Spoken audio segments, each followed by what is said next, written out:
Good evening. Let us all stand, please.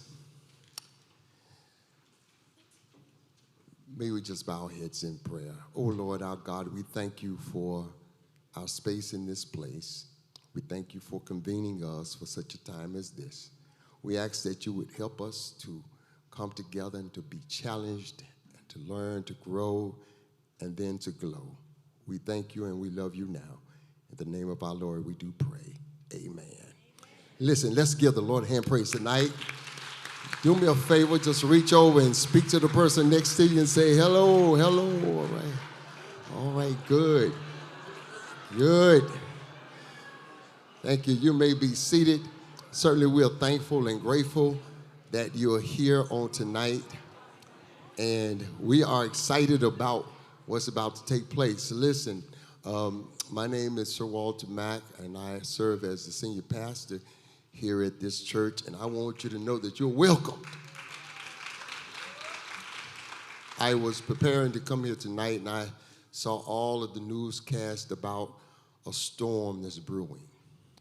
And I was reminded of what Dr. H. Beecher Hicks stated some years ago. There are three kinds of people in the world. There are those that are headed for a storm, those that are in a storm, and those that are coming out of a storm. Don't know which place you're in tonight, but tonight we're here together, and we're going to be challenged, and we're going to grow and glow. Regardless of the place that we're in tonight, you are welcomed in this church. I want you to know that we have restrooms in the back. We have restrooms on the side, on both sides. And so if you need anything, please let us know, and just thank you for being here tonight. Amen. At this time, we're going to ask if the Reverend Paul Robeson Ford will come. Let's give the Lord a hand praise for him tonight. And if we didn't have him, we would have to invent him. So come on forward. Good evening. We've seen some strange things today. That's what they said as they looked in awe after Jesus had just healed a man who was a paralytic, who had been dropped down through a roof because they could not get through the crowds any other way. But the man desperately wanted some healing. We've seen some strange things today. It was just a couple of years ago, we were over at Morning Star Baptist Church for the Ministers' Conference of Winston-Salem and Vicinity annual King Day service, and heard the Reverend Alvin Armstead preach a powerful sermon on that passage of Scripture. And the one thing that always stuck out in my mind from that sermon that he preached as he leaned in, he showed it to us as an example of what could happen if we can just do something different in the way that we come together as community. Just do something different in the way that we try to solve the problems and meet the unmet needs that have plagued our community for so long. I stand here on behalf of the Equity Forsyth Coalition, which is one example of us doing something different. Coming out of silos, setting aside egos, and saying, look, we are all concerned about fostering equity and education in this community. And for far too long, too many have been left out and left behind because of the long years of racism and white supremacy and all of the other things that have gotten in the way of equitable outcomes. And so the Equity Forsyth Coalition, beginning before the pandemic and bringing Nicole Hannah-Jones here, and then after the pandemic when we were last year at Union Baptist Church and bringing Dr. Patina Love here, and now with the Reverend Dr. Starsky Wilson, has been about bringing folks to this community who can help us to see the intersection of what's happening on a national level, what's happening in other spaces, and the work that we are trying to do here as we come together out of the silos, setting aside the egos, and decide that we're going to work together. We're going to share our resources. We're going to share and deepen our partnerships, because that's what's going to make the difference in finally moving the needle and then sustaining it for the sake of our young people. So we're so glad to have you here tonight, many others who are watching online, I want to encourage you, if you look on the one side of your programs, you have those QR codes, and one of them will take you to the Equity Forsyth Coalition website, and you will see a listing of all of our partners, faith communities and grassroots nonprofits and foundations and universities and whatnot that have been a part of this work over these past few years. And so we just want to encourage you to take a look there, take a look at the action opportunities as you hear Dr. Starsky's words and the others who will speak tonight, and they convict you about moving deeper into this work, about immediate things that you can do to get connected and more deeply connected if you're not already, if you already are connected to the work that we are doing and moving it forward. We're going to proceed as the printed program states tonight, and so I'm glad to welcome up Reverend Russ May and Miss Alina Tribby, who are going to come up today in just a moment right here and talk to you about the impact of the Winston-Salem Freedom Schools here in this community. Come on up.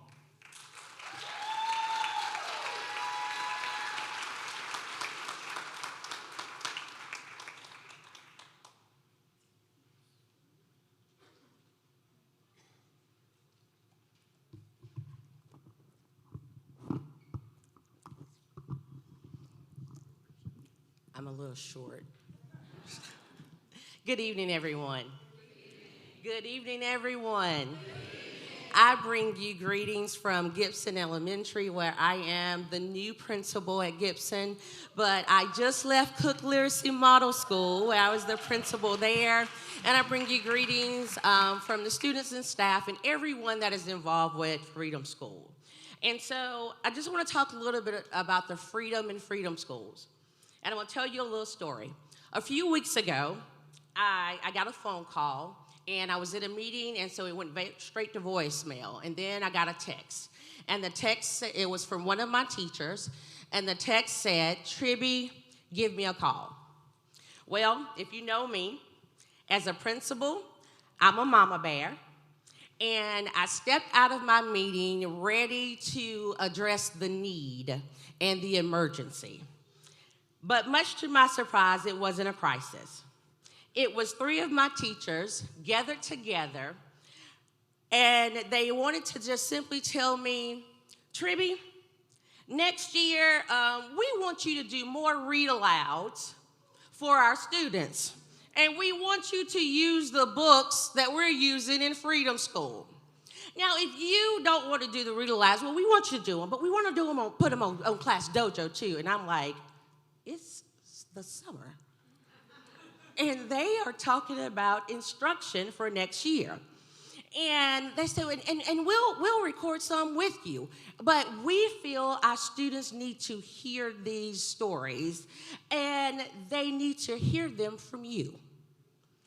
And I can't tell you how big my heart smiled. Because if there's anything that my staff knows, they know that if it's for my scholars, and if it includes literacy, I'm all in. And for me, that moment wasn't about a book. It was about a belief. It was about the power of the story, the power of voice, the power of leadership that shows up in staff and in students, not just in meetings, but in the classrooms, on the carpet, where students are leaning in and learning through love. And that's the lesson that Freedom School has taught us. From a student's perspective, Freedom School is where their identity isn't questioned, but it's celebrated. It's where reading becomes more than a skill, it becomes a mirror and a window. It's every morning during Harambe where we sing and chant and cheer and we recognize one another. Because what we've learned is when you start the day looking for the good starts showing up. And it shows up in behavior, in confidence, in effort, and in joy. From a teacher's perspective, it's not an extra task. It's that essential shift that they're looking for. It's the real-time, in-the-moment professional development to where they're transforming the classroom management through relationships. where they strengthen the instructional strategies with relevance and purpose. But it's where they reignite the why behind their calling. And as a principal, I've seen the shift. I've seen where teachers feel the ownership and students feel it too, where culture is rooted in voice, equity, and affirmation, and everything changes. Ownership increases, engagement is deepened, and the culture moves from compliance to connection, from surviving to thriving. And that transformation doesn't stop in the schoolhouse with the staff and the students. It goes out into our community. And some of our business partners from Cook Literacy Model School are here. And I can't tell you, when we brought Freedom School to Cook, that how they looked forward to it. And so every January, around January and February, I started getting the calls and the questions in the hallway from our business partners and our faith-based leaders asking, are we having Freedom School this summer? How can we support? And guys, they showed up faithfully with their time and their talents and their hearts. And the connection wasn't just during the summer. It lasted throughout the year, where they showed up mentoring and reading and supporting, because they understood that it's not just a program, it's a way of life at Cook Literacy Model School. And last week, the scholars at Cook Literacy Model School and the parents and staff, they came together for a community cookout. And it wasn't just about the food. It was about the fellowship. It was parents leaning in and asking questions and wanting to, and showing up and really being co-builders of what we're creating. So now I ask you, can we afford not to do this? Can we really afford not to continue this work? And we must ask ourselves, what happens if we don't do the work? Because, see, I am a better leader because of Freedom School. And as I transition from this school to another school, I carry this work with me, not as a memory, but as a mandate. Not as a project, but as a promise. And a promise to every school that I will ever serve in the future, to be a place where literacy is liberation, culture is honored, and children are seen and valued and heard. The values of voice, joy, justice, and identity have reshaped how I lead, how I listen, how I love, and how I show up. Because what Freedom Schools builds is not temporary. It is transformational. So I leave you with this. If we know what transforms, if we know what empowers, if we know what works, what are we waiting for? Because when we lead with love and with purpose, schools change and lives follow. Thank you.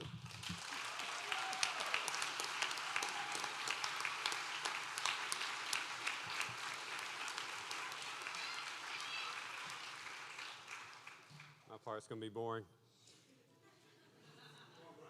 It's important, though. Freedom Schools arrived in Winston-Salem through the courage and advocacy of now Representative Amber Baker. Dr. Baker was principal at Kimberly Park Elementary School during what was in some ways a different school district, such that it was risky for someone to bring to her school an unapologetically culturally affirming model for learning and civic engagement. Despite that, she brought the gift of CDF Freedom Schools to her students and to the city. She also mentored new community leaders who would open additional sites, beginning the expansion of Freedom Schools here. By 2021, through the generosity of another passionate supporter of children, Mr. Woody Kleinert, there were 9 Freedom Schools, and now there are 12 sites serving 600 K-12 scholars. Most of these sites are directly connected to a Winston-Salem Forsyth County school, such as Cook Literacy Model School. A quick glance shows that Freedom Schools are doing well here. All sites usually have attendance over 75%. Reading goals are reached during the summer by more than 80% of our scholars. As a result, we're sending scholars back into their schools with momentum and confidence born of the curriculum and care found in every CDF Freedom School classroom. And when you zoom out just a little bit, you'll find the people and the Ella Baker model of leadership that undergirds all of this. We have an impressive team of servant leader interns and site leaders, some of whom were scholars in our very own Winston-Salem Freedom Schools. We have engaged and passionate Freedom School families, and we have supportive community partners. And yet, amidst all of that good work and good news, what is happening in our Freedom Schools is greater than what the numbers can hold. For example, not that long ago, a couple of our sites received their end-of-summer reports and noticed that in addition to the anticipated positive results for their sites, their middle school scholars had averaged reading gains of more than 15 months. Now, I'm not a researcher or a data scientist like our own Dr. Danny Parker Moore, so I can't really unpack this with you, but when you see something like this, you start to pay attention.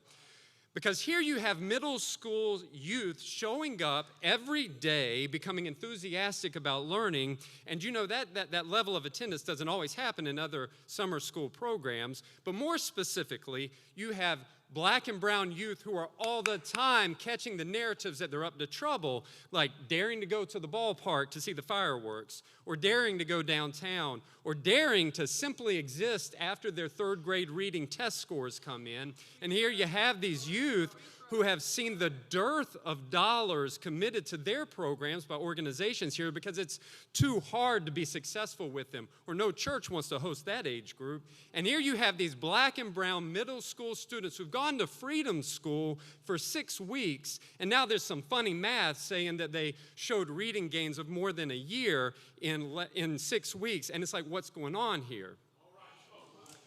And like I said, I can't answer the data science part, but I can still give an answer. And number one, these scholars are not empty vessels that we fill up with 6 weeks of material, but they are dynamic learners who are unleashed when exposed to culturally affirming curriculum that lets them see themselves in the books and center themselves within the class conversation. It's like you're dropping a Mentos into a Coke, and there's an explosion of all the potential that's been inside of them. There's 5 months, and there's 12 months, there's 20 months, and it just goes higher and higher. The ceiling goes higher and higher because of what was already inside of them, which brings me to point number two, answer number two, and that's the perception of these youth was always wrong. And so what we see at your Winston-Salem Freedom Schools, not just among the middle school scholars, by the way, but by all the scholars, is healing taking place, where our children and youth remember who they are, and where the community gets who they are right, and where, through their giftedness, we take a step in the right direction here in Winston-Salem. I'm beyond humbled to be a part of this history and this healing justice that is the CDF Freedom Schools here in Winston-Salem. Thank you.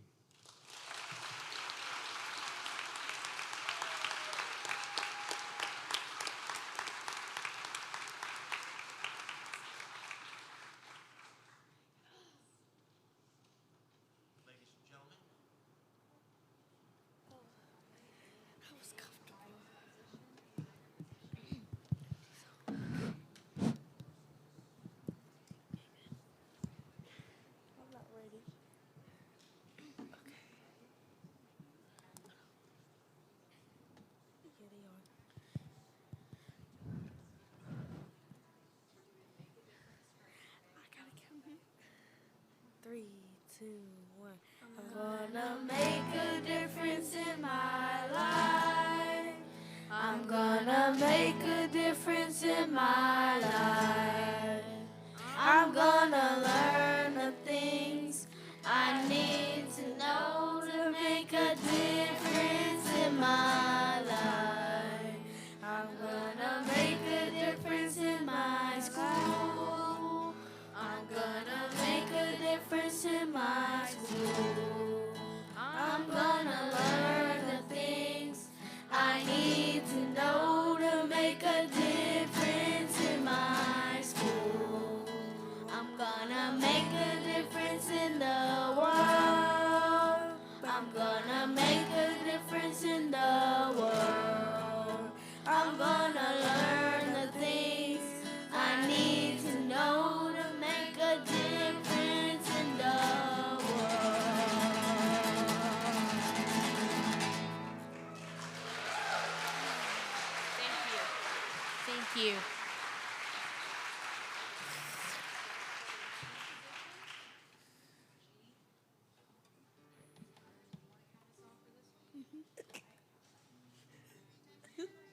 3, 2, 1. I love the earth. She's my home. E minor. We work together to take care of her. I love the earth. Oh, I love the earth. Oh, when she rains, all the plants will grow. Just like us, we grow and grow. I love the earth. Oh, I love the earth. I love the earth. She is my home. E minor. We work together to take care of her. I love the earth. Oh, I love the earth. All the animals, many are cute and sweet.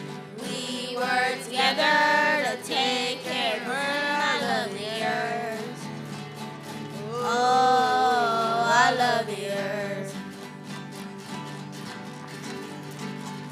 I love the earth. She's my home. E minor. We work together to take care of her. I love the earth.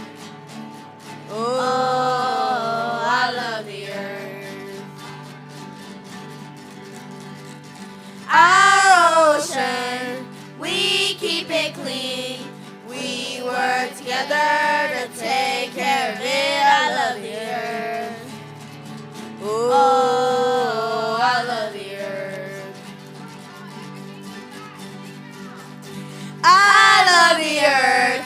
She is my home. E minor. We work together to take care of her. I love the earth. Oh, I love the earth.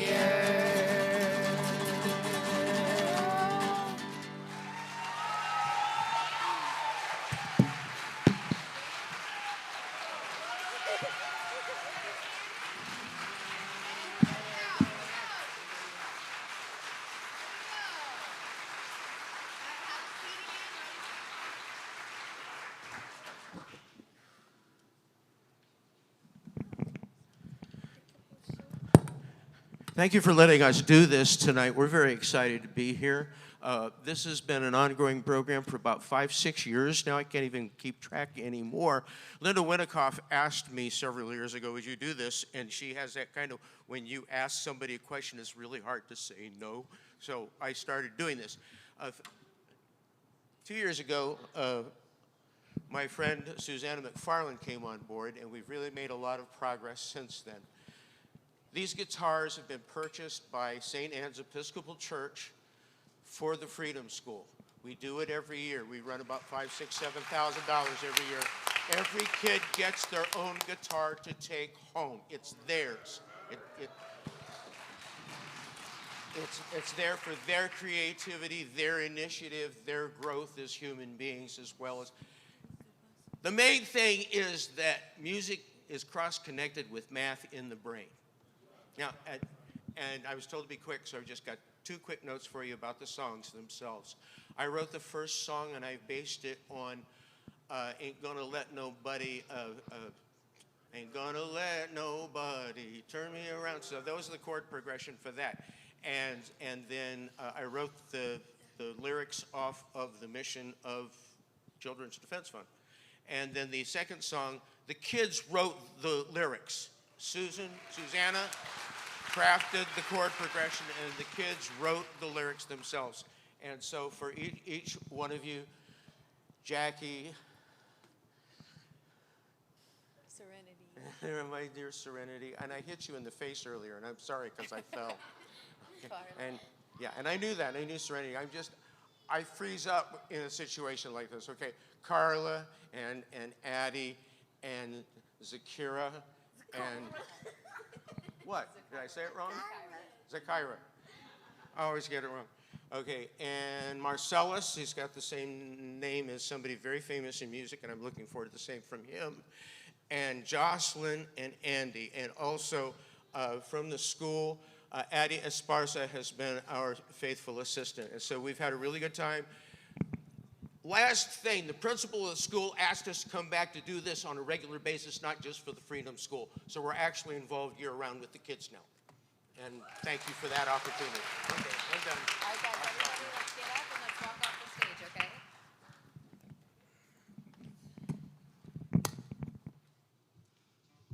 Good evening.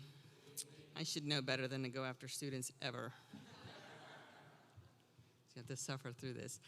My name is Kathy Moore. I am the interim superintendent in the Winston-Salem Forsyth County Schools right now. And I want to thank the Equity Forsyth Coalition for the invitation to just say a few remarks today on behalf of the district, and to be able to hear Dr. Wilson, Reverend Dr. Wilson, in just a little bit. The Freedom Schools, and I've not had experience with them before, but Freedom School is something that I am learning just from tonight and leading up to this, are really what we want for all our children in every classroom, in every school, every day, that we've got to somehow find the courage, conviction to deliver on, because that is our job.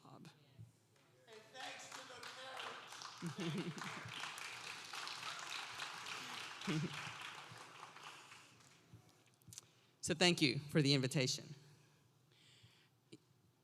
One of the things that was clear to me before I even became interim superintendent, and as I was thinking about the role and speaking with the board members, I can't remember who it was who sent me the letter that Equity for Action sent the school district about looking for an interim superintendent.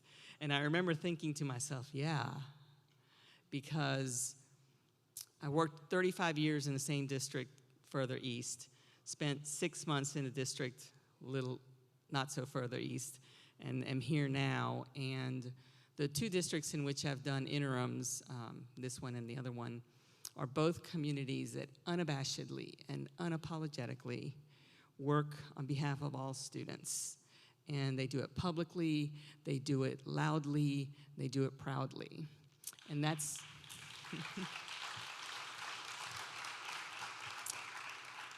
and so I need to thank those communities for this opportunity, to thank this community, because Winston-Salem Forsyth County shows up for its kids. And you don't find that everywhere. I gave a small speech at a national convention a few years back where I was very pointed in my comments. I was in a friendly room like this one, very pointed in my comments about the fact that the promise of Brown versus Board of Education has never been delivered on. And that immediately the power at work got to work to maintain and extend the status quo. And so we see that in our schools and in our classrooms. We see it in our communities. And to have a community that has the courage to reject it, to elevate what is possible, to show the joy and the brilliance of the children who I hope are, well, they're gone, but, and as they should be, but to show that, to elevate it, so that we are unlocking and unleashing potential that is already there, that is the work that we have to do. I took this role for 2 reasons, same 2 reasons I took the role in the other district. The first is that superintendents, there's not a lot of them. There's 115 in the state of North Carolina. It's a small group, and it's a ridiculous job. It really is, whether you're in a large district or small district, it is a ridiculous job. But it's also incredibly worthwhile. And, you know, you're always one mistake from being gone. That's the way the work is. I have tremendous respect for Tricia McManus as a colleague and a friend that I knew before I was retired, and we were both superintendents. And I think it's important when, you know, something happens and there's a transition that happens and there's any kind of negativity associated with the transition, either for the person or the district, because that's the second reason that I said yes to this role. Our school communities are places to be championed and supported. Our school communities, and I say this often, are the bedrock of the foundation of what it means to be a strong community of economic vitality and health. That's what our schools do for our communities, and we must respect and support that work. We must also demand that our schools are providing the results that we expect for all children to hold that position of trust and authority. And that's why I'm here, because I want to rebuild trust. I want to celebrate what's working. I want to extend the good work that has already begun and make sure that I shepherd it through to the next superintendent who will also continue that work. I think one of the greatest things you guys could do in the community is make sure that the board hears loud and clear what you want from your next superintendent. And I think there'll be an opportunity to do that. I plan to continue the systems level work that has been started. I plan to ensure that it does not get lost in the shuffle of all of the other things that we're dealing with that are an important crisis that you have to work through and come on the other side. But in order for this district to be the best district it can be and attractive to the candidates that are paying attention that want to be the next superintendent, we have to do the work and we have to show who we are. And that includes me stepping into a culture and stepping into a community that is already here and lifting up that mantle and moving it forward. I am proud to do so. I think it's also important to note, I mentioned earlier with the conversation that I was having, that the district is kind of in this lull right now where they're like in between strategic plans, one that has sort of sunset, another one that's being built. And there's been questions about, so, you know, there's a framework done. Do we finish it? Do we do it? Do we go on? And I'm like, you can't adopt a strategic plan when you don't have a superintendent in place. So, but you can't let the work go either. So I really think that these next few months will be a really good opportunity, and spoken to my new chief of staff, Effie, who's sitting out there in the audience, to continue to gather feedback from the community and engage more community members than we have engaged already, so that we're ready for when the next superintendent comes in and we need to actually develop the final strategic plan for the district. I have a guide for talking points that I don't really follow, but okay. So I think it's also important to know teachers hold an incredible position of respect, but also influence in our students' lives. And their jobs, if a superintendent's job is ridiculous, a teacher's job is even more ridiculous. In terms of the number of things that they have to balance on a given day and the 20 to 35 bodies and individual circumstances and people that are walking into their classrooms every single day. One of my favorite lifelong educators, who's from not too far from this area, says that it's not that we don't really know what needs to be done. It's that we don't always engage in our daily work in the classroom as if each individual student that we were working with was our own child. And so that has resonated with me for a number of years now. And I'm speaking of, and you may know Dr. Dudley Flood, who is a giant in the educational community in the state of North Carolina. I count him as a friend and a mentor. And you know, when he said that a few years ago at a Color of Education conference, I remember thinking to myself, that's the charge. And that's where I started saying that no matter the size of the district, 160,000 students, 50,000 students, 80,000 students, how do you serve that many students? One at a time. You have to create policies and other things that cover all schools, all district, all personnel, but you do the work one student at a time. And you can't ever forget that. And that's another reason, I say that because that's another reason that the job of a classroom teacher is so incredibly difficult, because of everything that every single child brings into that classroom. Because the most important thing that a teacher can do is also make sure, you know, this notion of relationships and feeling welcomed and seen in a classroom, you, as a teacher, you have to make sure that no student ever has to check their identity at the door in order to participate in the learning process.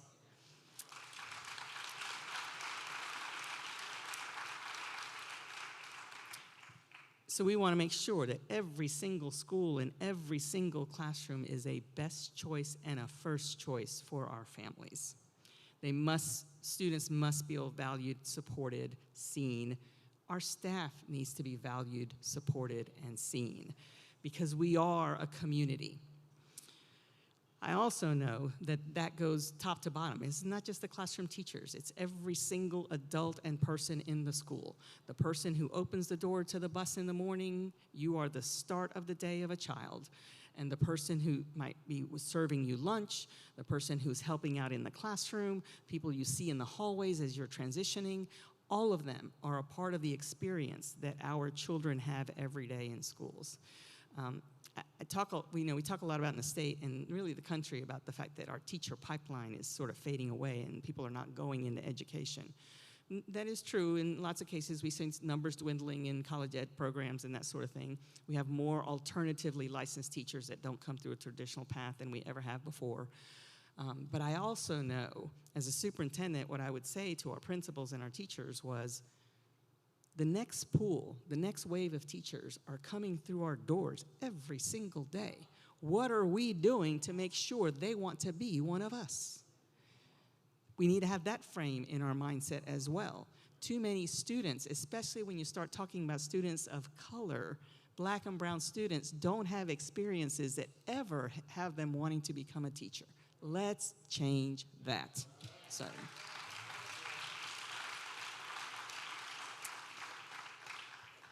We cannot do this work alone. Outside the schoolhouse door, as I mentioned already, there is a community that has to be engaged, that has to be heard, and that has to be a part of this work. And I think that is part of what our Freedom School program offers as well. And so, you know, I'm happy to know that we have 12 schools. I'm happy to know that we have donors that are helping making that possible. I already heard that we need to shoot for 15 next year. And I don't know how many, students we have, or whether or not we have a waiting list, or we have people that can't get in, or we need our feet to hit the streets so that we can make sure that we get more in. But everything I've seen, the kids that have spoken about it, this is what we need to be doing in every classroom every day. And if we can get it started in the summer, it will carry forward.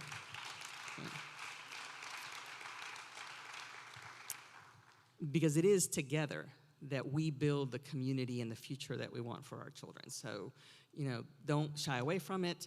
Don't shy away from the hard work. Don't shy away from the narrative that you may hear that is prevalent all over the place about what's either wrong with public schools or wrong with children or wrong with teachers. You have to really, you have to know it. I prefer to see the arrows coming at me than hitting me from behind. But I do also know that that does not define who we are, and that we can define that. We create who we are, but we have to create the space for that, for our students and for the adults as well. One of these days. Okay.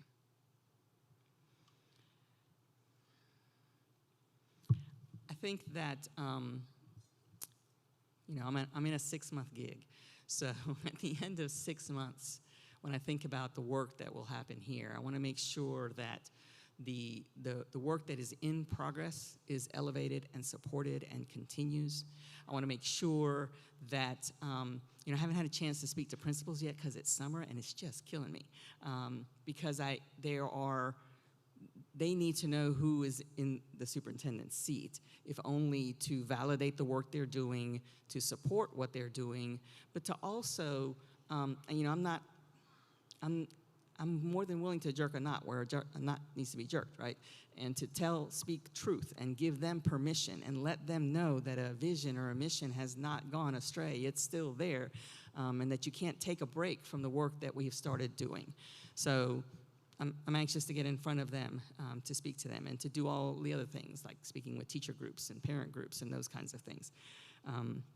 I am not your permanent superintendent, but I want to make sure that all of the folks who are trying to or thinking about applying for this job are seeing a district that's coming through a crisis with truth, transparency, honesty, students at the front of the work, and making sure that they know what a great place Winston-Salem Forsyth County is for the next superintendent.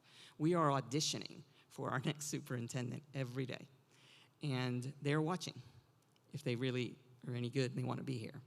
And so my role is to make sure that we quiet down the chatter, that we tell the truth, work through the issues, find the solutions, elevate the joy and what's going on in the district, maintain the charge of the good work that you've already started, honor the people in the community that are a part of that work, and make sure that that charge is communicated loud and clear to the staff in our schools and in central office.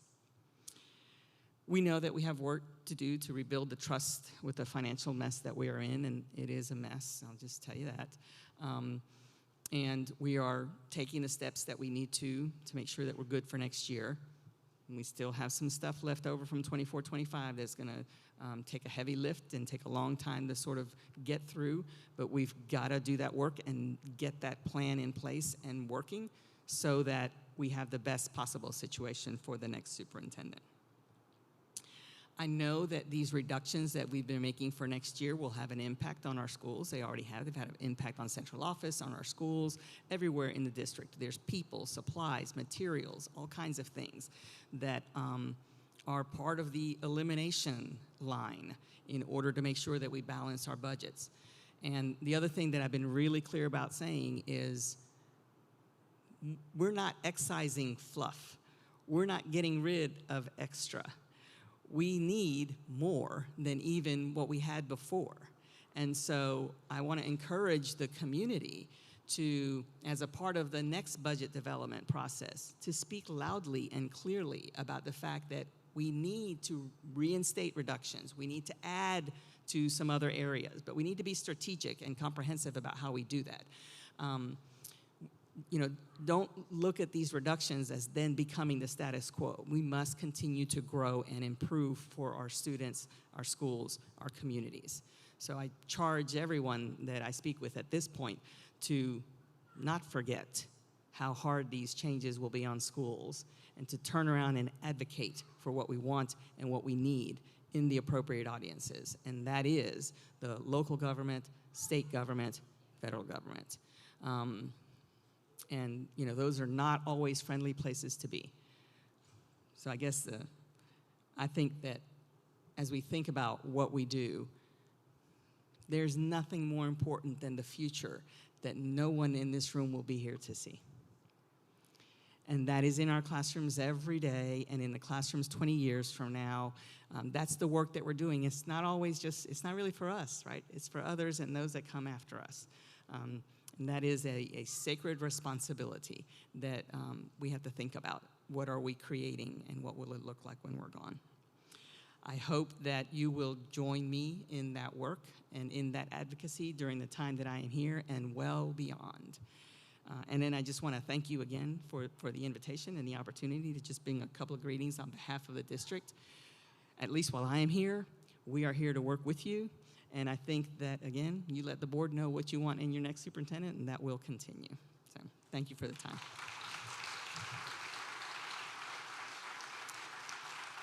I'm going to welcome Ms. Kelly Easton, who is the president and CEO of Action for Equity, who sent that nice letter.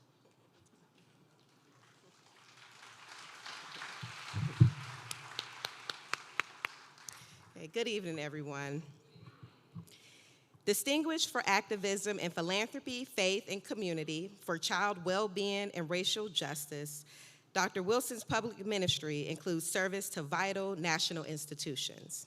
Currently, he serves as board chair for the Robert Wood Johnson Foundation and Duke University's Divinity School. Starsky previously led boards on the National Committee for Responsive Philanthropy and Forum for Theological Exploration. Since joining the Children's Defense Fund in 2020 as president and CEO, Wilson has sharpened the organization's strategy while managing its first leadership transition. Upon arrival, he reactivated CDF Action Council as a sister organization for grassroots legislative education, lobbying, and public accountability. In 2021, Wilson established a dedicated leadership development and organizing department focused on base building with key constituencies. In 2022, his team relaunched CDF's Black Student Leadership Network to train students in community organizing and policy analysis, as well as initiating a capacity building cohorts for faith communities to advocate for children's policy. To infuse public policy with youth voice, in 2023, he merged the American Youth Policy Forum into CDF and published a 2030 public policy agenda informed by listening sessions and focus groups within CDF Freedom Schools. From 2011 through 2020, Reverend Wilson was president and CEO of Deaconess Foundation, a faith-based philanthropy for child well-being and racial justice in St. Louis. From 2008 through 2018, Dr. Wilson pastored St. John's Church, the Beloved Community, a multiracial congregation in the city. Under his leadership, the foundation constructed and established the Deaconess Center for Child Well-Being, a community action tank engaging thousands of citizens annually. After the police killing of Michael Brown Jr., the church hosted the Black Lives Matter Freedom Ride to Ferguson and other mobilizations. Wilson was appointed co-chair of the Ferguson Commission, which released the Forward Through Ferguson, a Path Toward Racial Equity report, calling for sweeping changes in policing, the courts, child well-being, and economic mobility in 2015. Dr. Wilson earned a bachelor's degree in political science from Xavier University of Louisiana, a Master of Divinity from Eden Theological Seminary, and a Doctor of Ministry from Duke University. A member of Kappa Alpha Psi Fraternity Incorporated and Sigma Pi Phi Fraternity, Starsky is married to Dr. LaToya Smith Wilson, a dentist and child advocate. They are raising 4 children. For his impact through service, Reverend Wilson has received several significant honors, including 3 honorary doctorates, the National Achievement and Outstanding Leadership Award, induction into the Martin Luther King Jr. Board of Preachers of MLK International Chapel at Morehouse College, the St. Louis Children's Hospital Community Advocate of the Year, and those are to name a few, and I do mean a few. As I conclude this introduction, I'd like to share a quote from Malidoma Somé, whose work I was introduced to during this year's One Loves Festival, a 3-day immersive creative learning institute that was entitled Restoring and Recovering Coded Competencies in Theology, Faith, and Wellness in African American Communities. This festival was brilliantly curated and produced by 2 of our local visionary leaders, Derek Sampson and his wife, the Reverend Dr. Melva Sampson. You'll soon have the pleasure of hearing from this extraordinary and truth-telling preacher, scholar, and writer as Reverend Sampson proceeds after we hear from Dr. Wilson, a fireside chat following his remarks. So after my life-altering and spiritually enriching encounter during this One Love Festival, I delved deeply into the content. And I found a passage that truly speaks profoundly to the remarkable man we are about to hear from. Somé writes, "When we are connected to our purpose, to the community around us, and to our spiritual wisdom, we are able to live and act with authentic effectiveness. When we are connected to our purpose, to the community around us, and our spiritual wisdom, we are able to live and act with authentic effectiveness." Please stand to your feet if you are able and join me in celebrating and welcoming a man who lives and acts authentically, Dr. Wilson Starsky.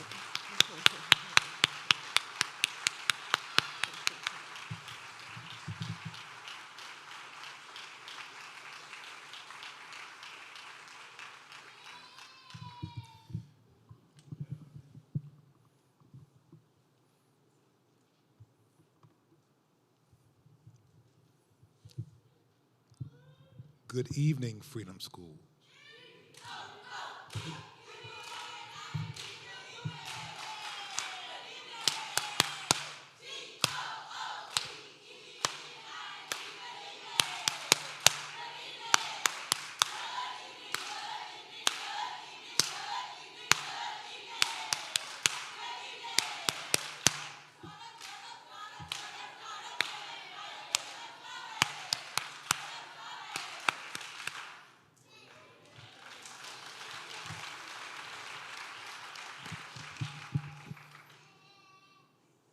forget.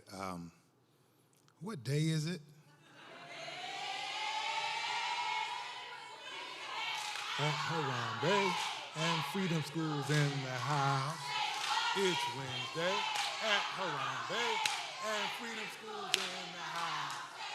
It's Wednesday at Harambe and Freedom Schools in the house. It's Wednesday at Harambe and Freedom Schools in the house. Take a seat. Take a load off of your feet.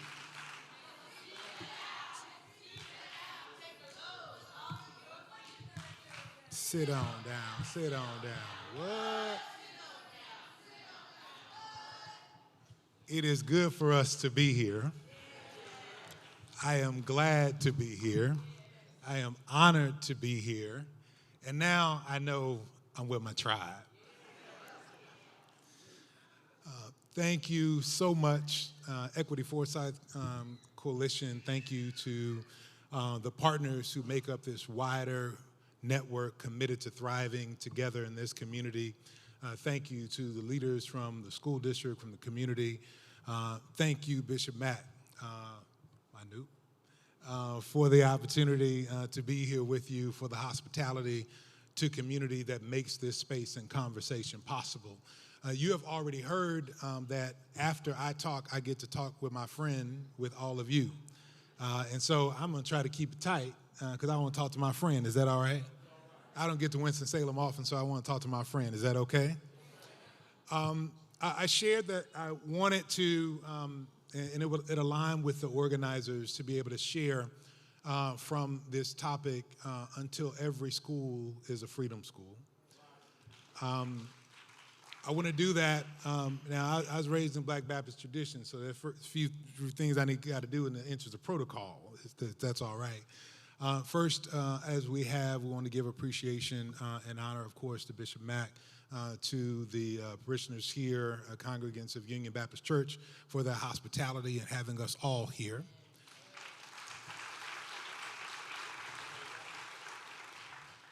I want to express appreciation and gratitude, bring you greetings on behalf of the board, the staff, the leaders of the Children's Defense Fund, volunteers who serve all over the country, across 11 sites where we have offices and locations, but also the 30 different states where Freedom Schools are operating this summer, seeking to unleash the joy in growing up for all young people. So we bring you greetings and we bring thanks on behalf of those who are here. It was mentioned before appropriately in running back the history of Freedom Schools here in Winston-Salem. The name of our dear sister Amber Baker was called. I want to thank her for her leadership in being a trailblazer in this work and in this way and in this community. I told her we were talking about her. Well, first I told her I was praying for her as I am. I invited us all to pray for her and her leadership and her family.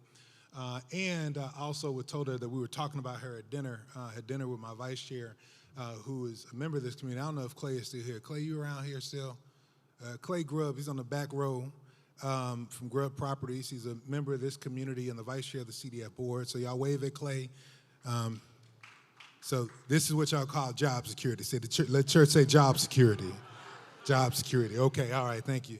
Thank you very much. I honor my board member. I also want to honor one of my former board members and a dear friend who's here as well. So I hung out in philanthropy for a while, and I have a couple of really great friends here. One is the president of Winston-Salem Foundation, the dear sister Latita, who is here. I told the group earlier that I've been doing my best Latita impersonation when I was working in philanthropy. We worked together on the board of grant makers for effective organizations, so I want to thank her for her leadership and investment in this work in this community. And I want to thank my dear friends, Carmen and Justin, who are remarkable leaders in philanthropy and justice in this community, who are also here. So I see y'all. Good to see you, Justin. Good to see you, Carmen. Thank you so much for being here as well.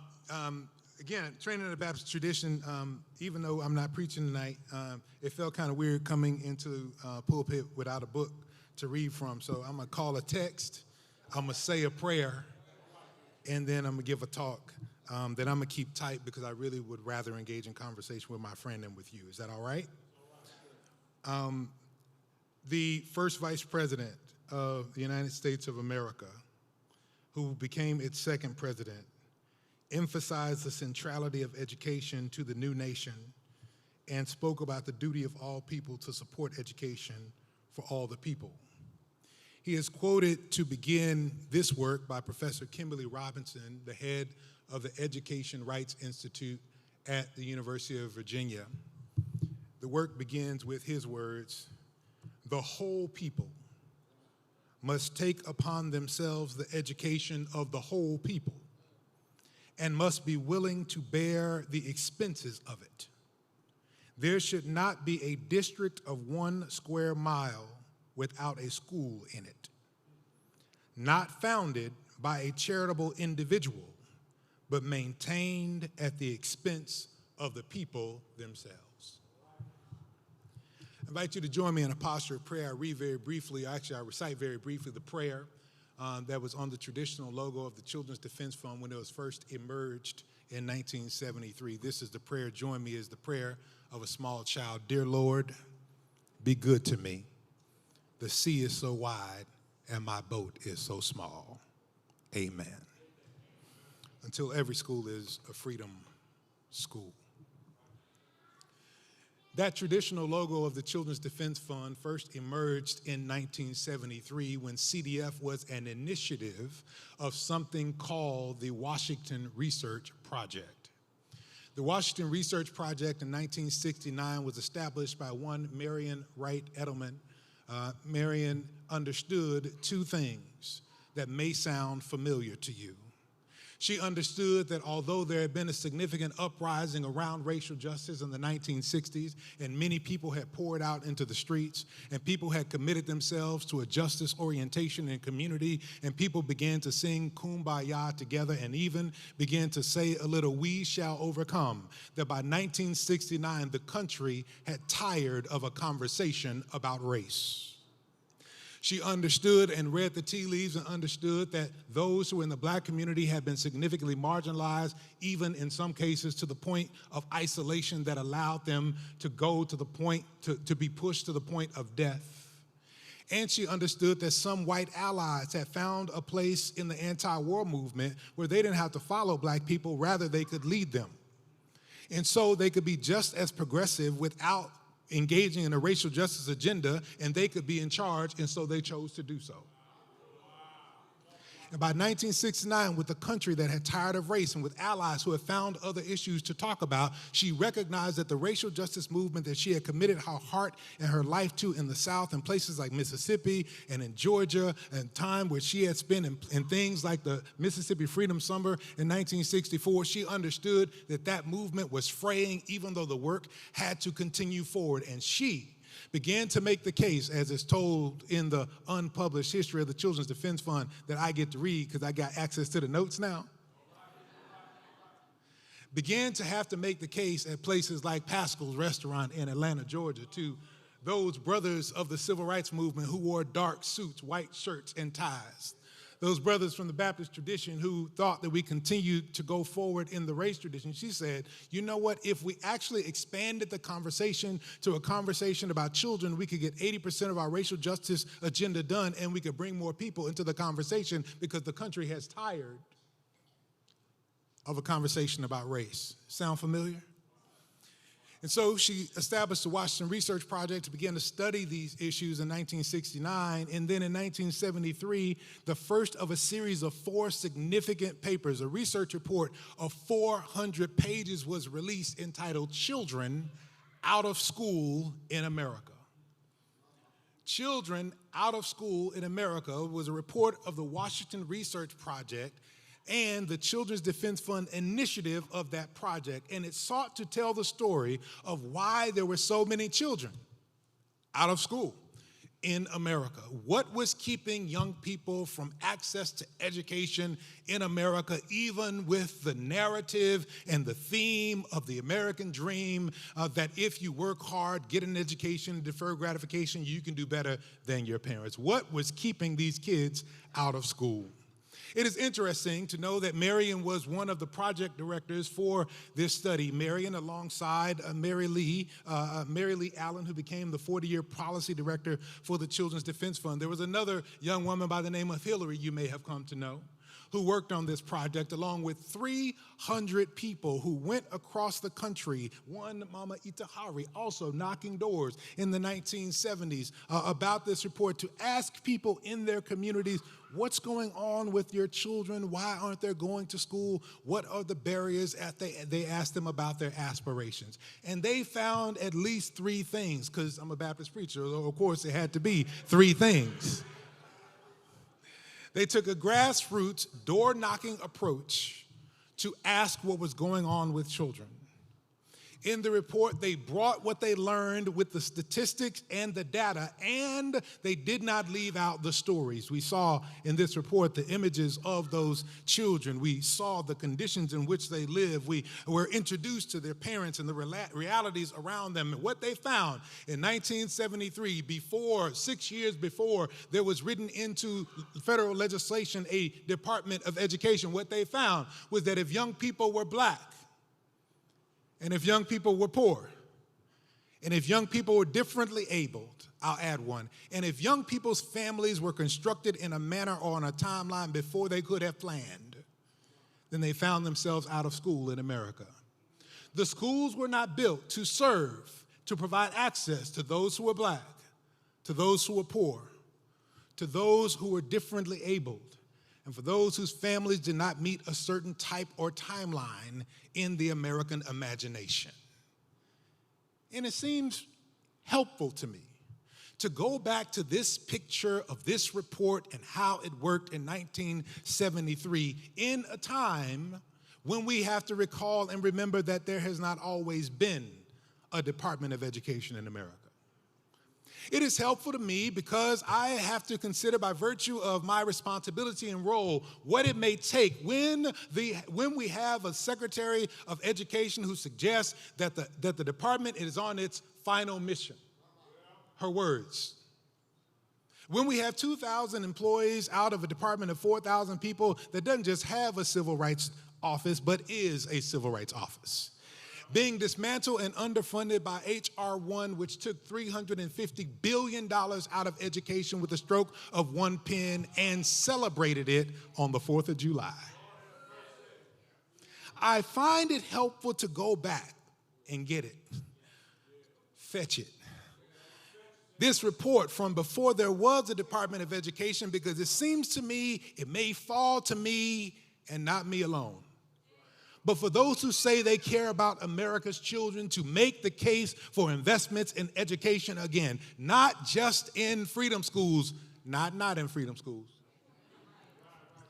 but in the project of education in America to fulfill a promise to children whom we applaud for their singing, for their dancing, and for their fine guitar playing. That we who believe in education, funny how those words go together. We who believe in freedom, we who believe in education. Children out of school in America help to make the case and build the narrative framework, but also build the power from door to door, from story to story, the story of me, the story of us, the story of now, helping people to understand the collective responsibility to educate not just the next generation, but themselves. That education has the functional layers and responsibilities for all of us that we are called to live out. Can I talk through this a little bit?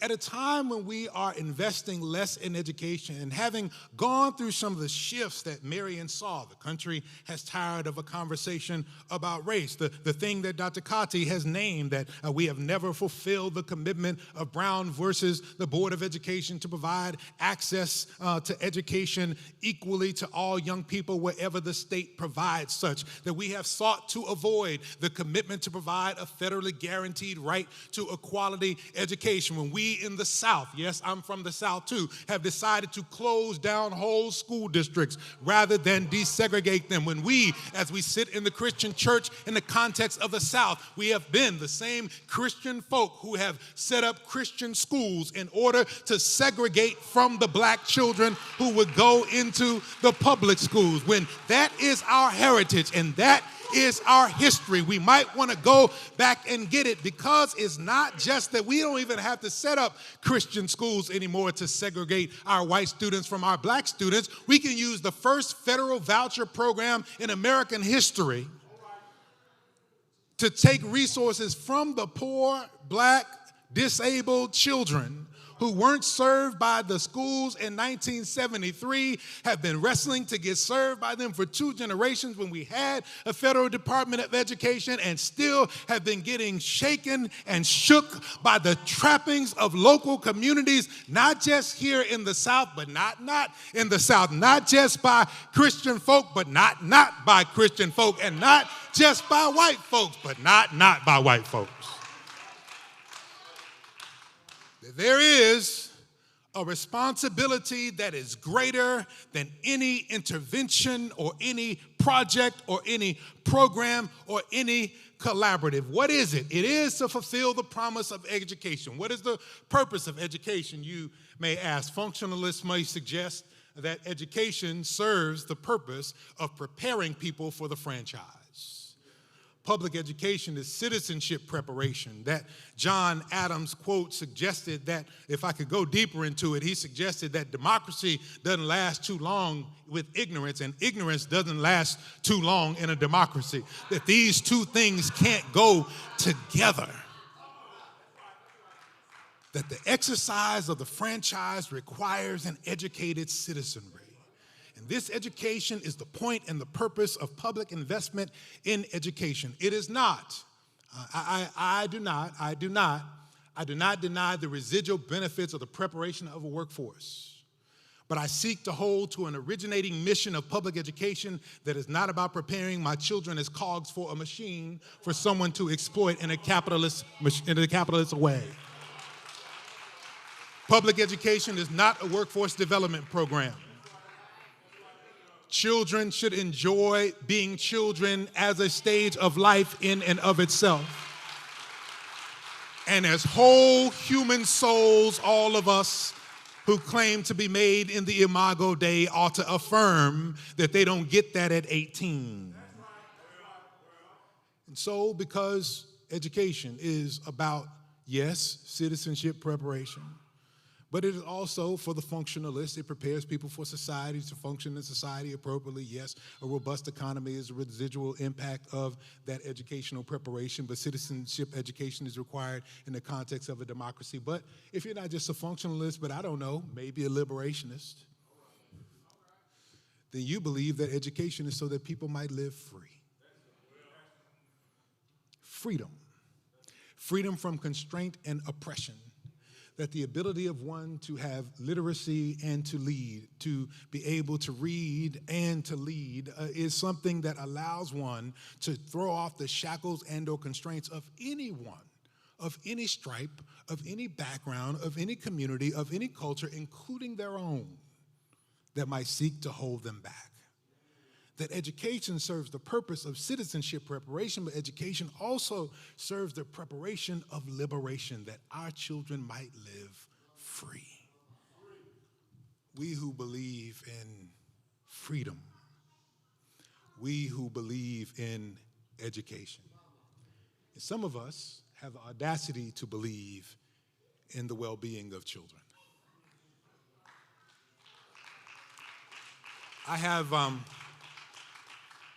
I've come to flatten this conversation, maybe because I'm just not sophisticated enough to hold some of these concepts together. I have this friend I've been hanging out with, cheating off his paper for about 12 years. His name is Ramesh Raghavan. Ramesh is a scholar at the New York University Silver School of Social Work. He's an MD and a PhD. I got a couple of friends like that. They just can't leave school. They just can't leave school, Doc. And so because the United States is so slow and so late to the conversation about child well-being, he thought it appropriate to study global approaches to child well-being, to see what other countries are doing related to this, because we don't understand joy, flourishing, and well-being for children. We don't. We talk about everything as a harm reduction approach. We want to stop bad things from happening. End child poverty now. End child abuse and neglect. But what about making children smile, sing, and dance like nobody's watching? He suggests that children experience well-being in his theory, and he offers a theory because we have not put one into practice. He offers this theory that suggests at least 4 things: that children experience well-being, one, when they're developing as those their age and stage should. They experience well-being when they're able to meet the milestones toward becoming productive adults. And he says that they experience well-being when they're able to enjoy childhood as a stage of development in and of itself, right? When we honor that they're not just little adults or grown-ups. But then there's this really important one, Becky. He says that it is the responsibility of the community to create the conditions for children to thrive.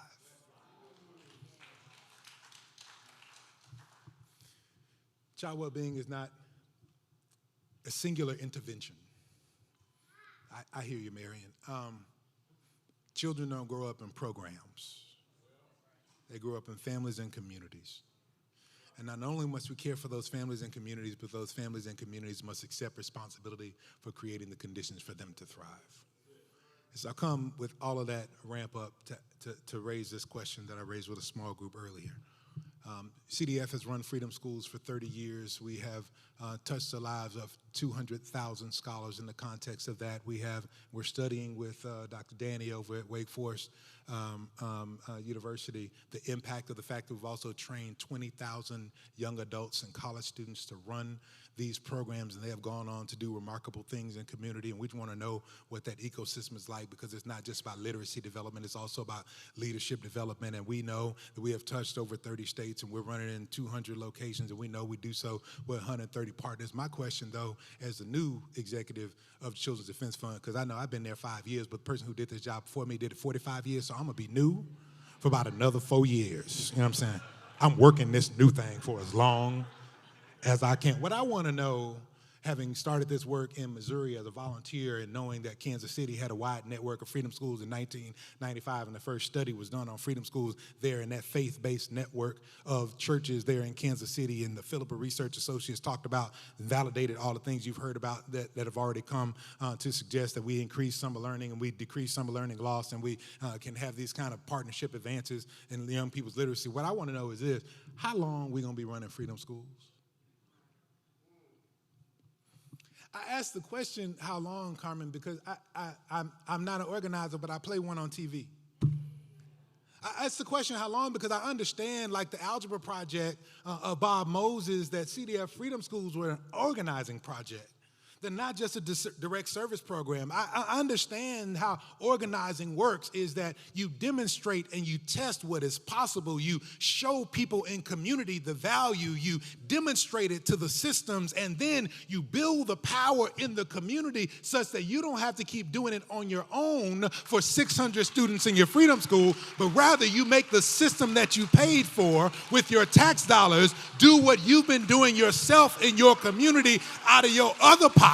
You make the system do what it's supposed to do, so you don't have to do it for the system.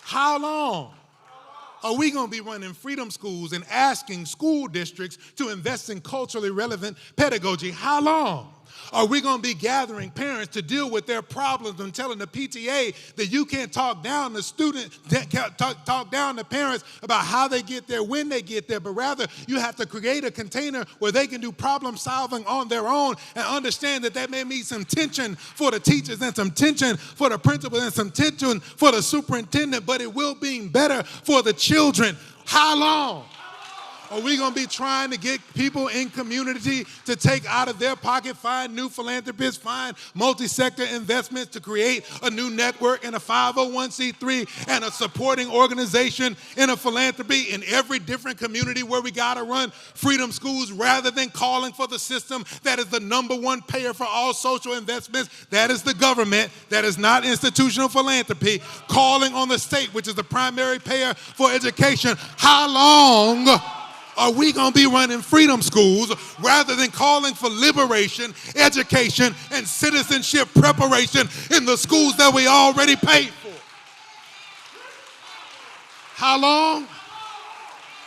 Until every school is a freedom school.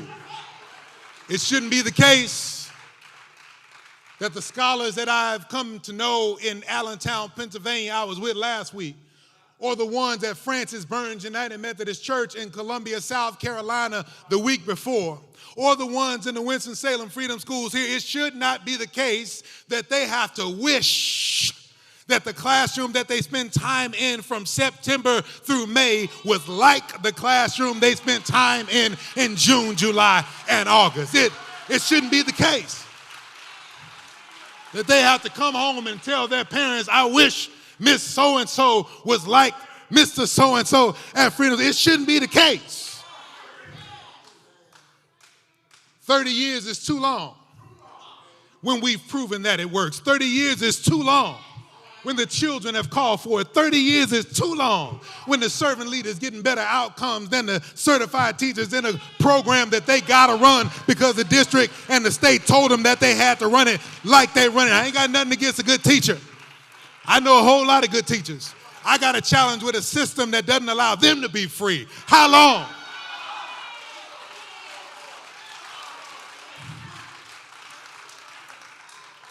We will be running these as long as we can run these and will run these, and until we get tired of not having the system do what it's supposed to do. I'm not trying to dump on y'all. My vice chair, my board is here. He might be my next board chair. This might be job insecurity. But what I'm suggesting to you is this is not something we should continue to hold for another generation. Because we know it, what we must begin to see is the power within our hands to turn every classroom into a freedom school classroom. One of my mentors, one of my political mentors in St. Louis, his name is Mike Jones. Who? Mike Jones. Worked for many years in local government, and I met him at a time when he was on the sunset of his political career. He began to pour into me and some others, and his last job in public life was on the State Board of Education. He said, Starsky, I can say this now. I couldn't say it when I was on the State Board of Education. This is another state. This wasn't North Carolina, y'all. You're trying to get me in trouble with y'all people. I'm flying out tomorrow anyway. I don't care. He said, we talk a lot about achievement gaps. Then we got evolved and we started talking about opportunity gaps. And Mike cared about black children, unapologetically. I care about black children unapologetically. Got 4 in my house, trying to get them out. If y'all want some, I love them, but I want to let them go. He said, we talk about these opportunity gaps, we talk about these achievement gaps. Maybe what is happening is the children know better. He said, no organism seeks to harm itself. And maybe what we see in the test results is the children's rejection of a system and a curriculum that they know wasn't built for them. It may be the singing and the dancing and the joy and the I wish that comes after the Freedom School experience is a leaning into and desire, a groping, a wish, a hope for a thing that they know is good for them. And since we know it, if we are committed to citizenship preparation, since we know it, if we are committed to true liberation, since we know it, maybe we should only be doing this until every school is a freedom school, and we can only do that when we begin to connect and wield not just the philanthropic capacity, but the power that exists in our communities to hold in tension these systems that are creating conditions and offering solutions that our young people are rejecting every day. I'm supposed to end on a high note with hope. My high note in hope is to end as I began. Children may be out of school in America, at least they'll be out of an education department in America if we allow these political winds to continue to grow. But maybe we can create the same conditions to build a case for a system of liberation and citizenship preparation for our children if we do what those mothers of our movement did in 1973. If we're willing to turn to one another, grassroots, knock doors, stay not just in these machines and not just in these big meetings, but actually have some conversation with our neighbors about what's going on and what the needs are, what the desires are. If we're actually willing to be attentive to what our neighbors tell us. And then we're willing to amplify and tell the stories with the names and faces of the children and the families and begin to wield the kinds of political pressure that can bring forth the kinds of wins that even someone who lives at 1600 Pennsylvania has to act. That's what happened from 1973 to 1979, and I'm fool enough to believe that in 1925, with most stuff and most status, with more sophistication, with more technology, we can do this thing again and create something that's even better for the children that we hold charge and responsibility for. This is my hope and this is my prayer, and I hope to do it with each and every one of you. Blessings, family.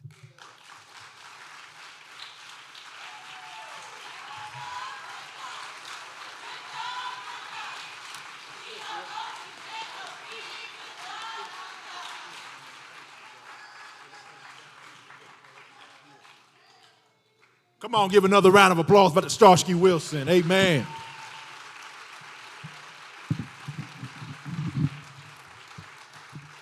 I know we are approaching time, but I'm going to beg, just pray with you that you would stay with us for about another 15 minutes. Reverend Dr. Melva Sampson, who is the assistant teaching professor of preaching and practical theology at Wake Forest Divinity School. She's coming on up right now. Amen. All right. And she and Reverend Dr. Starsky are going to have a conversation. I know that some of you may have written down questions on cards and turned those in. We are going to try to get to a couple of those, but we also want to give some room here for a conversation among friends and colleagues in this freedom work.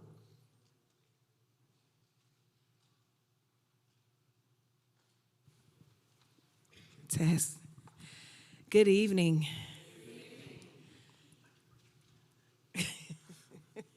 Friend, listen, if we were in a different kind of service, Bishop, we would be doing a different kind of thing right now. But I don't believe in the separation, so we just going to keep moving in the spirit. Amen.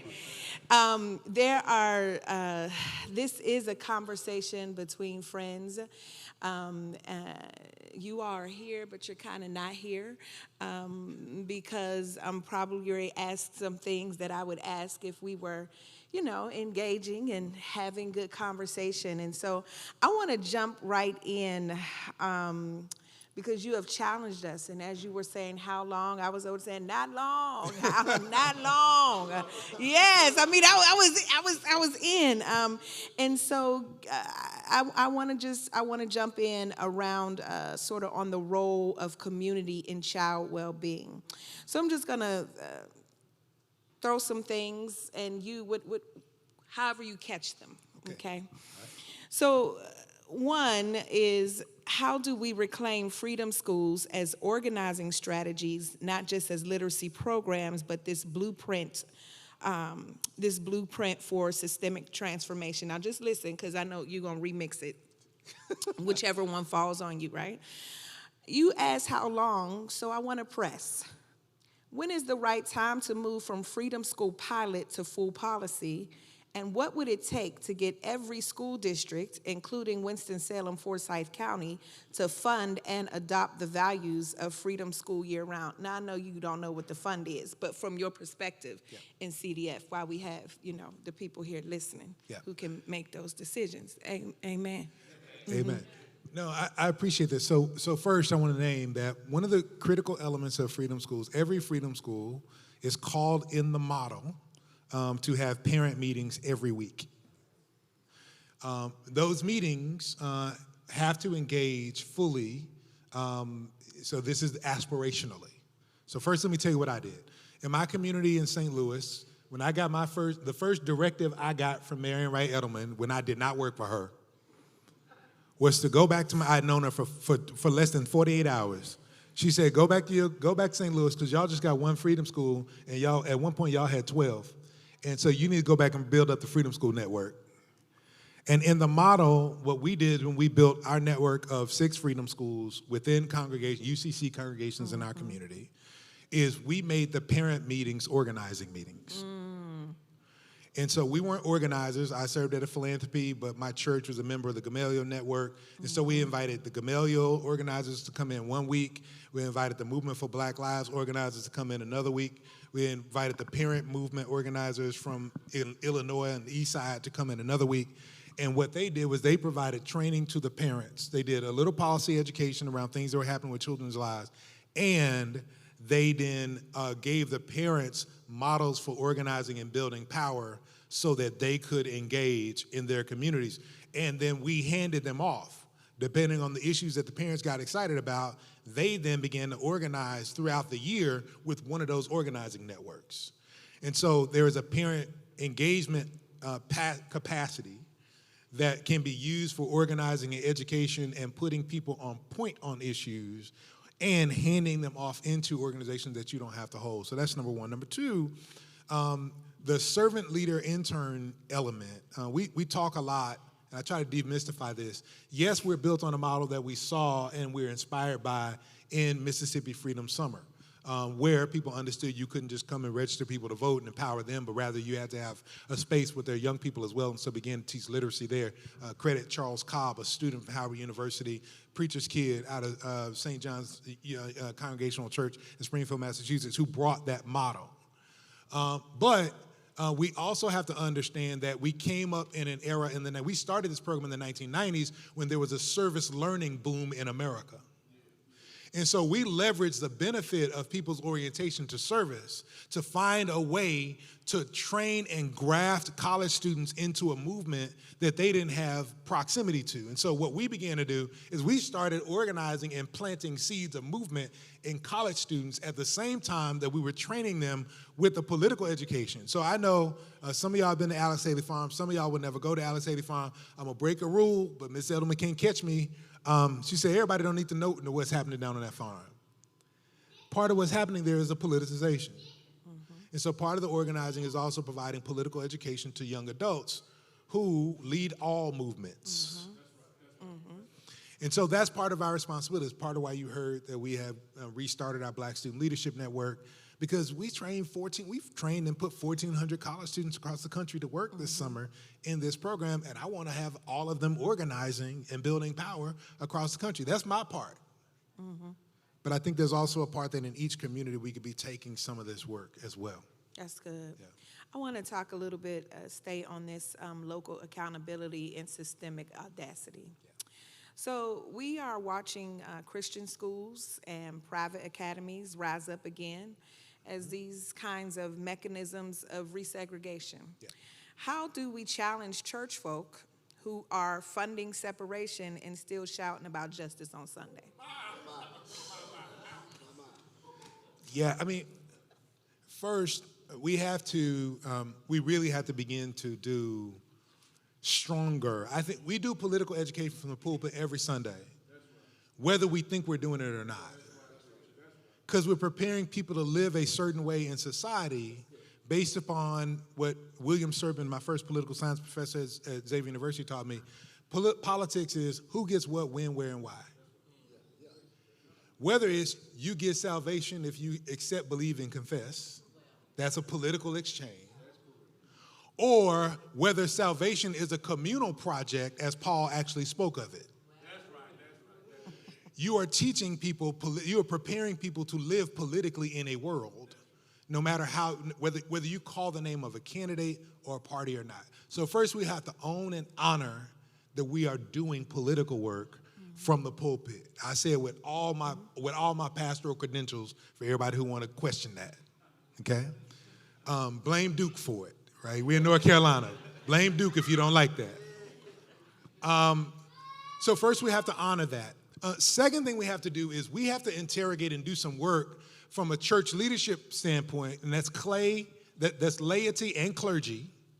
And I say that again, receipts. We're training pastors and congregations around this stuff right now at CDF, that your theology has to align with your program and your politics.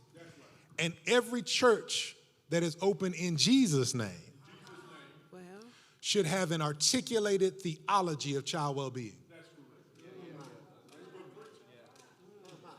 Suffer the little children to come unto me and forbid them not, for of such is the kingdom of heaven. Jesus says, I've been working on this kingdom of heaven thing the whole time I've been here. And it's all about the children. That's Jesus. You don't get mad at me. It ain't Paul. Don't get mad at me. Don't get mad at Paul. Get mad at Jesus. Right? The closest Jesus comes to endorsing capital punishment, it says, anyone who harms one of these little children, it'll be better that a millstone be placed around his neck and thrown at some people who know the Bible in here. A church should have a theology, not just a youth ministry, a theology of the well-being of children, the aspirations, right? And so people need to have that, and then your theology needs to inform your program and your administration. Absolutely. If your theology informs your program and your administration, how can you erect a Christian school to keep your white kids away from your black kids? If your theology is about affirmation of child well-being, how do you sit in a city and have a school district that has the kind of outcomes that some of our school districts have for black and brown children? If you believe that Jesus has the kingdom imperative placed on children, then how is it that you are not how don't you have a child advocacy ministry? Why don't you have people at your church at the school board meeting if you believe what Jesus says in Mark, the OG gospel? And so that's my push, right? And so I think we just got to align the stuff that we say we believe. No, absolutely. I mean, I'm going to just name it, right? And so these remarks have not been endorsed by the bishop or by Dr. Starsky. These are solely the thoughts of me, right? And not of me, Melva, right? You an insurgent. This is an insurgent, and see, this is a term, a frame that we've been scared to use, but the gospel is insurgency. Yes. The gospel is a revolt against an empire that attempts to crucify and is not concerned about the well-being of the child. You preached an insurgent homiletic. You just called for an insurgent theology. The care for child well-being requires us to all be insurgents. You cannot be comfortable in your captivity, in your nice office, in your cul-de-sac, in your nice zip code, and you cannot call for parents to do better with their children in local publications because of a few and not see it as a result of the lack of well-being. That's the problem. That we live into, these separations, right? Yeah. And the truth of the matter, when you ask how long will there be a need to be freedom schools, as long as it takes for people to deny that they are insurgents. Yeah. And I look, now y'all see why I want to talk to my friend. I think though, some of this is not going to be helpful, so let me cut across the water. I believe my commitment to, we in church. I know all of y'all didn't know y'all was coming to church. You thought you were coming to a church. I believe in discipleship more than I believe in Christianity. Of course, friend. Okay. And so I say it because we have made of Christianity assent to a set of the right ideas. And discipleship is about your daily doing during distress. Well, And this is why it's important. This is why it's important. yeah. It's important to me because I think you can do the right stuff before you believe it. And I think I was really helped by a friend of mine this morning who's helping me through some political stuff, because I think people who believe, I'm glad to have people that believe like I believe, but some people have put believing before belonging. And so they keep people out of the work if they don't believe right. You ain't got to believe like me. Yeah. Yeah. So that you don't have to pass an acid Yeah. test. Discipleship says, let's go do some stuff together. Because I believe if we go do it, we'll be transformed in the doing. Well, that's going to require you to have to do, yeah. It's going to require you to have to get out these four walls. Yeah. I've done my way into believing a whole lot of stuff that I didn't believe at first. Yeah. Yeah. And it's going to have to, we already in the water, and the water is a little cold, so let me just put both feet in to say that, to your point, it is discipleship. The text I read says, follow me. Yes.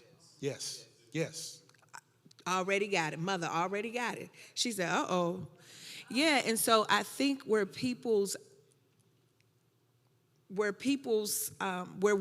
we get stuck in the charge that you've given us is what we consider our worth, what we consider worthship. And let me just say, because I'm wanting to be respectful. So this kind of the worship of the being instead of the following.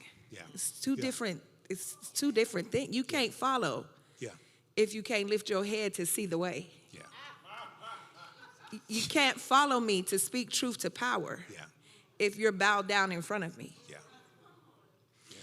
The work that we are called to do, the work that us, because it's not just you.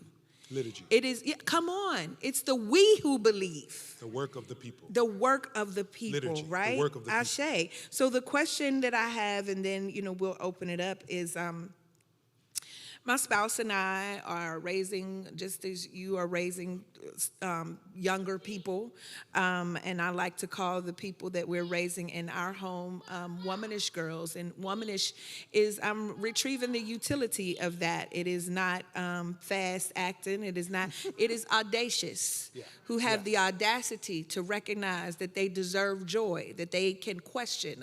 Alice Walker says that they're serious, that they are in grown folks' business because they are leading and walking people to Canada and taking a whole lot of other people who refuse to be free with them.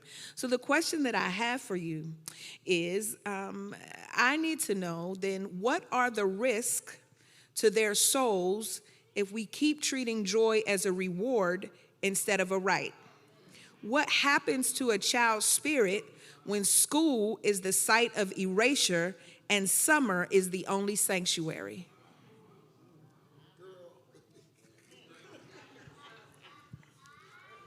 So this is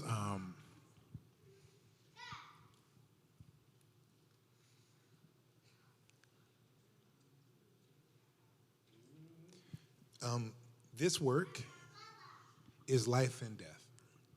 Yeah. And I say that in this moment, in this sanctuary, this week, I want to be very clear that I am not engaging in hyperbole. Okay? Taking food. At Francis Burns United Methodist Church in Columbia, South Carolina, where I was a couple of weeks ago, Mrs. Sprinkle, one of the elders of the church, has organized a set of volunteers to make and donate food for the Freedom School scholars for this summer, their 12th summer of CDF Freedom Schools. Mm-hmm. Because even before the big bad bill passed, the rescission that happened by executive order and the freezing of federal government work by executive orders kept summer feeding programs from coming there that they had used to feed their scholars for 11 years. And so Miss Sprinkle had to organize the volunteers of the church, and then they went to the South Carolina Conference of the United Methodist Church to get some additional supportive resources to be able to buy food for their Freedom School. Taking food, taking SNAP out of the budget is life and death work. Not affirming the identity of young people, who the Congressional Black Caucus Foundation in December 2019 came out a report about spikes in suicide rates, particularly for black children. So we were already at crisis point for black children. I care about that report because they were talking about the greatest growth in suicides in America in the study period that they had was among black boys, and I got 3 of them in my house. Before a pandemic where they were dislocated from their friends and dislocated from their regular routine, dislocated from their classroom, dislocated from their communities. With that, before that disequilibrium, their mental health was hit. I believe the reports that say that young ladies are impacted most significantly by the exposure to social media that they're getting, and that their self-identity is diminished by virtue of that is directly tied to the time that they spend on a screen. And so, if we believe joy is a reward when their life is getting food snatched from them, having their identities diminished, and wrestling with thoughts of suicide, then we risk killing them. Whew. My. Ashe. And so I just want to bring it back around. It's like, so at this moment, this is not a nice to have.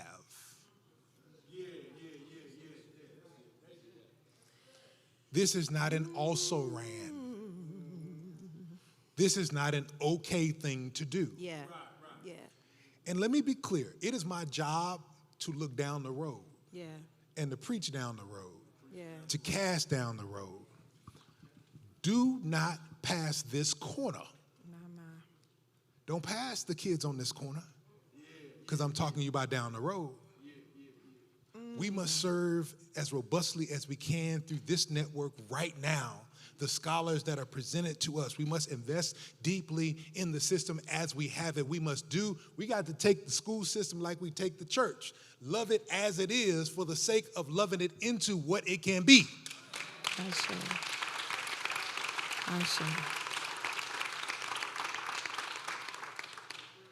So I don't want to leave by rushing past that and have no conceptual conversation with y'all. We got to do this. And we have to do this, this is the last thing I'm going to say, to the people who have been investing here in this way, you got to get that this has to be something different in this moment. It's insufficient. I had a thought partner from a large foundation who came, and thankfully, this is how this works. He had been trained on Alex Haley Farm by CDF in the Black Student Leadership Network in the 1990s.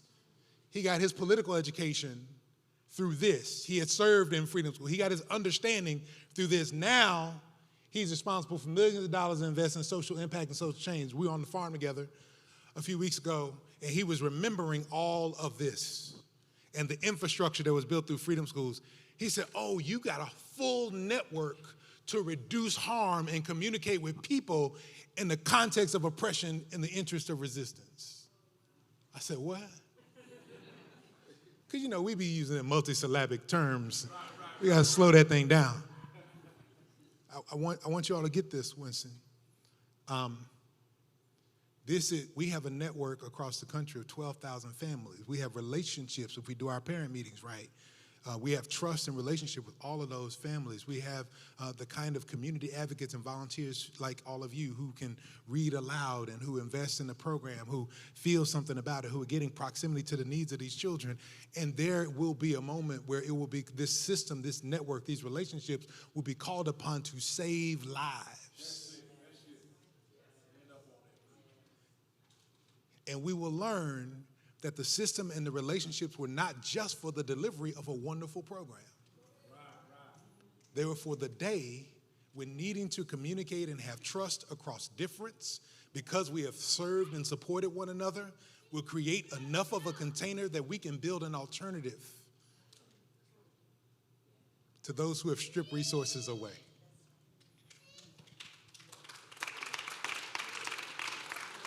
And I just want us to have enough. I want us to have enough to be able to do that when the moment calls and I hear the whisper. Ashe. I am going to end by, I'm going to speak these three kind of questions and points, not for you to grab onto all three of them, but just wherever the Spirit leads you in these. And then whomever has the cards from the community to, well then, I'm going to speak, I'm going to speak then these, and let's just see where it lands. Here talking about the freedom schools that began in 1960 as a part of SNCC, the Student Nonviolent Coordinating Committee, that were really sharecropping education. And so if the original freedom schools trained a generation of civil rights workers, what do you hope this generation of freedom school scholars will be prepared to do and to demand in 5, 10, or 20 years, right? So that's one. Hold on. Another is,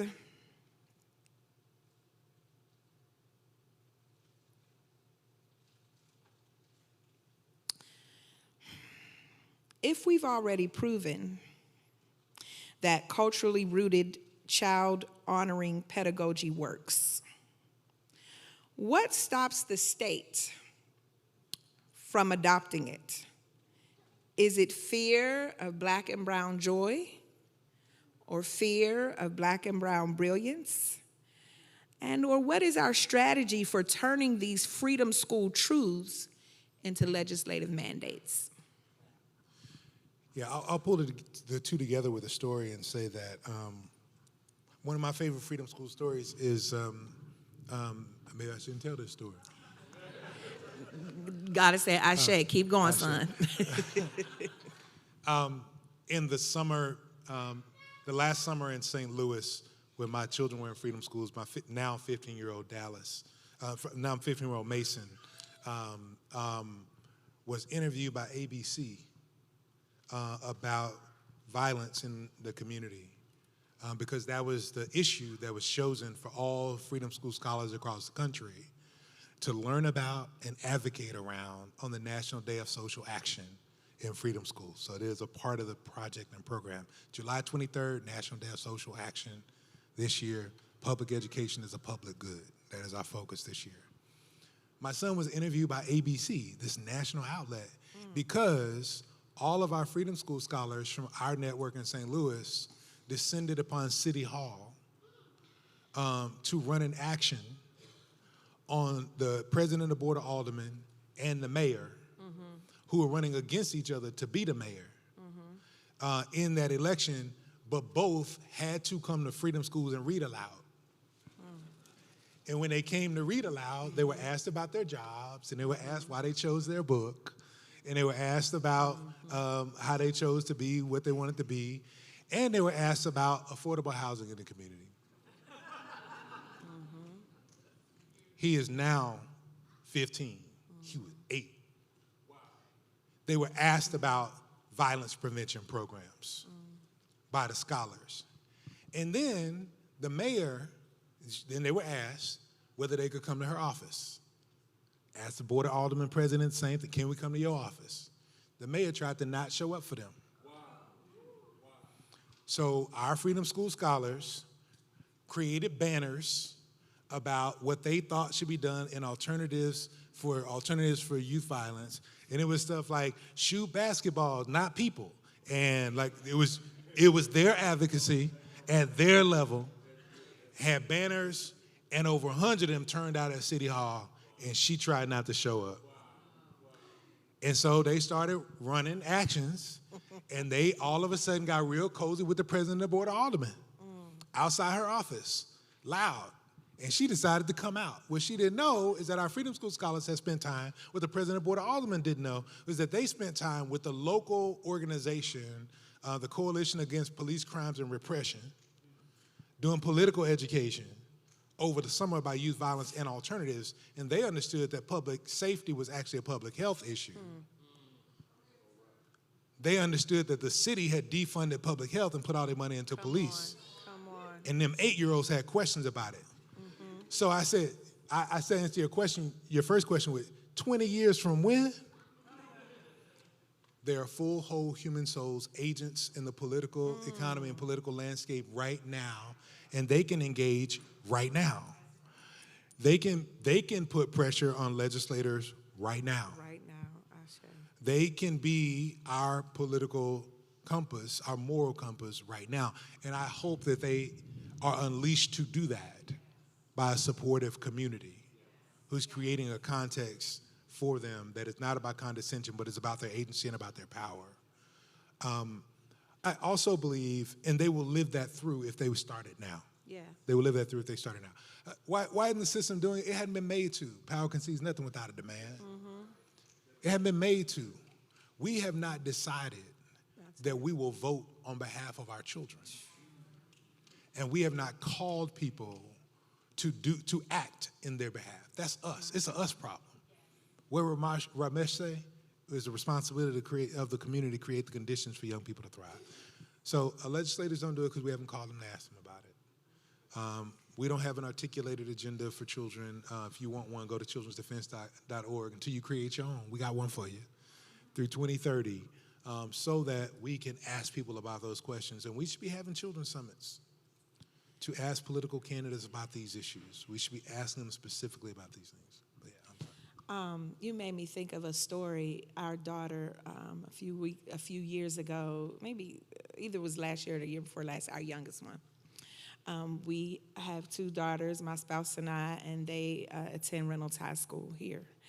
And it was Easter Sunday, Bishop, and they were at church, and I went with them. And no, I take that back. I did not go with them. And the younger one came back, and I was like, how was church? You know, what was going on? And the younger daughter said, it was cool. It was like, I don't like the recruitment part, though. I said, well, what is that? When did they start doing that? And what is that? You know, the recruitment part. You know, like at the end where, you know, they like, he take his towel off and he like, you know, he go from aisle to aisle and, you know, he be telling you why you should. I don't like that part. It makes me feel uncomfortable. And I said, well, like, what makes you feel uncomfortable? Because I don't want to be forced. I want you to know that I get it. I said, well, why don't you request a meeting to have a conversation with the pastors? Because some pastors always say, my door is always open and I want to have conversation and I want to know, you know, while we're having these conversations about youth. So you made me think about, right, the audacity of our young people knowing what's important to them or developing a value base that says, you don't have to push me in this way. I'm already here, friend. I'm here. I'm with you. Just invite me, right? Don't recruit me, but invite me, right? And so you just make me think about that. I think I know I'm such a Baptist preacher because I done said I'm going to close like 3 or 4 times. I'm waiting for Paul to give me the sign. I mean, listen, you are as I go to my seat. Introduction, a cultural introduction here, too. As I go to my seat,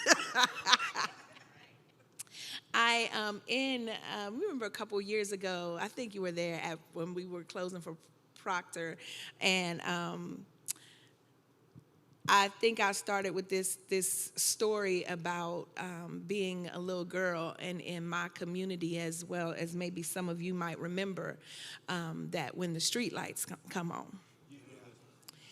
That when the street lights come on, that means it's time for you to come home. And I talked about the story about how my mother would stand in our neighborhood along with other people's parents and relatives. And first of all, if you didn't see them standing, that was the first issue because you were supposed to come, you should be where you should be. But if I have to say your entire name,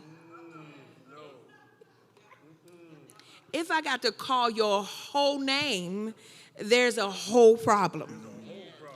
The whole point of the street light analogy was and is, I'm bringing that up because what you did tonight was called our whole name. Tonight, you said the street lights are on. Tonight, you said it's time to come home. Tonight, you said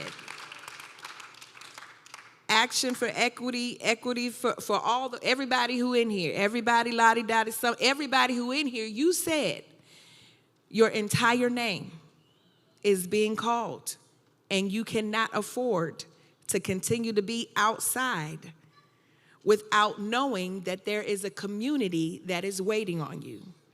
Having said that, Winston-Salem, Forsyth County Schools, the street lights are on. It is sitting on a legacy of redlining, school closures, and overall generational mistrust. How do we organize around that truth without being consumed by it? I'm gonna shout myself. Why? Because you know that this work, this is a personal question for you. You know that this work, to be called to be an insurgent, is dangerous work. You cannot be comfortable in your captivity. It requires you to be courageous, to speak to the empire, to turn your back, to do a 180 on a system that has always been threatened by you, that can never see your children's bodies as well-being because they can only see them as ever being commodities. So how can we ever talk about a well-being when the only well-being has been what these bodies have been able to put in your pocket because of how much funding you can get for them? How do you sustain your spirit?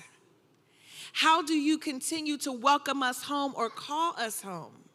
And what, as a show of reciprocity for the bodies here for you, what can we do? What can your community, what is our Ubuntu show to you and to the CDF that says we are not just your colleagues, because, you know, as the young people say, I'm no new friends, I'm good on that. But how can we become good comrades? Mama and Jerry, who has transitioned, an organizer in Atlanta, would have people stand up and you say your whole name and you say, you know, I'm Melva Sampson and I'm a link in this chain and it won't break with me. Come on, my student Katori Mobley knows it because I had them do it in class. So how can we become links in your chain so that it doesn't break? I'm not talking to you, Siri. So that it doesn't break with us.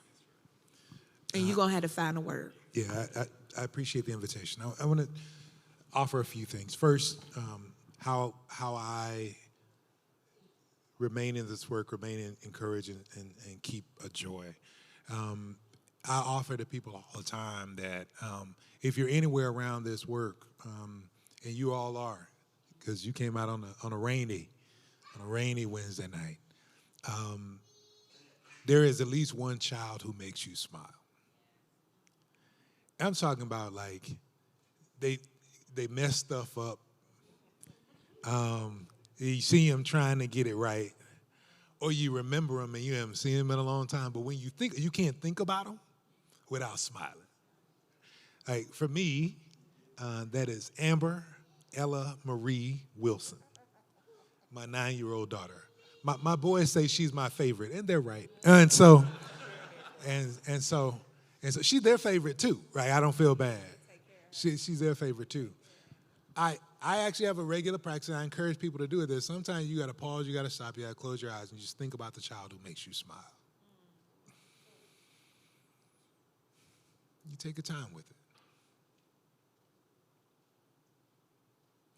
And so there are times I'm weary on the road, and I miss her. But I just think about Amber because I'm there.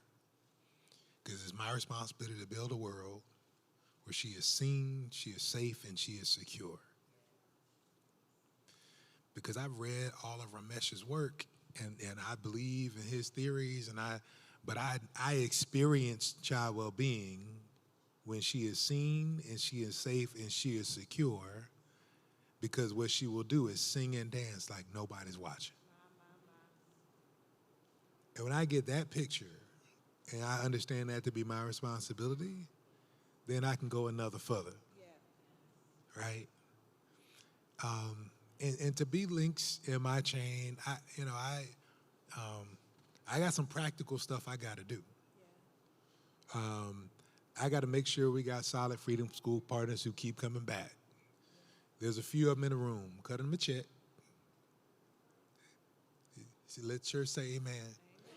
I pastored for 10 years. We might not collect the offering, but I'm going to call for one. Support the work here. Support the work here. And because, on a global stage, y'all all middle class.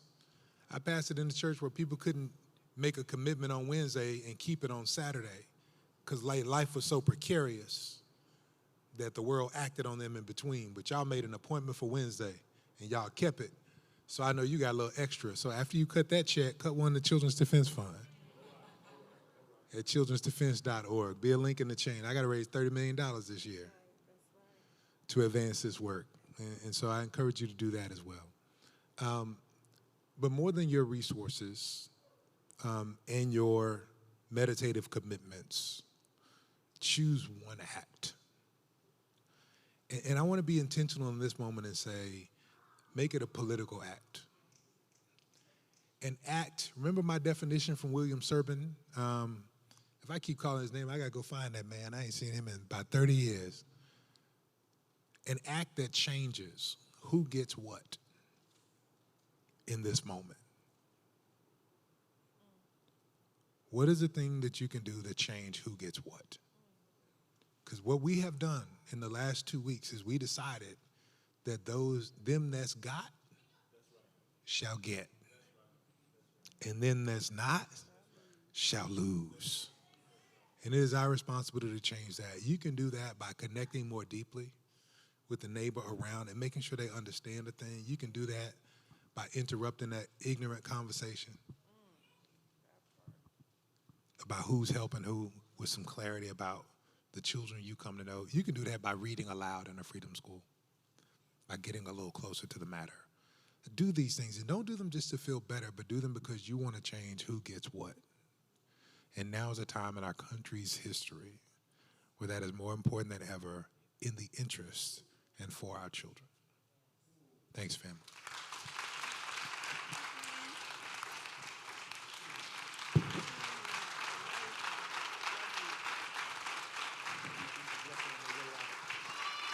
Let's thank God for Brother Starsky Wilson, Dr. Melva Sampson for that wonderful conversation.